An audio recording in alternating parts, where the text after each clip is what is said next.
بسم الله الرحمن الرحیم. محترم راځئ چې نن د صدیق اکبر رضی الله عنه یو واقعه هغه ذکر کو، بیان کو چې په هغې سره زمونږ د نبی علیه صلات وسلام سره مینه محبت هغه مزید سیوا شي. ابوبکر صدیق رضی الله عنه یو پیره کور کې ناست دی او جاړي دعا کوي او سم په دعا کې جاړي. هر کله دعا ختمه کړه نو کور والې ته تپوس وکړو چې تاسو ولې په دعا کې دومره جړل، آخر څه وجه ده، څه چل شوی؟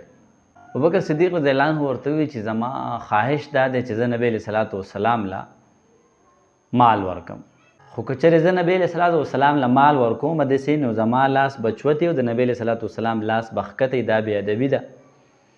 او نبی علیه صلات وسلام فرمایلی دی الید العلیا خیر من ید السفلی، بره لاس د لاندې لاس نه بهتر دی، مطلب ورکوونکی لاس د اغستونکي لاس نه بهتر دی. زه دا بېادبي نشم کولی.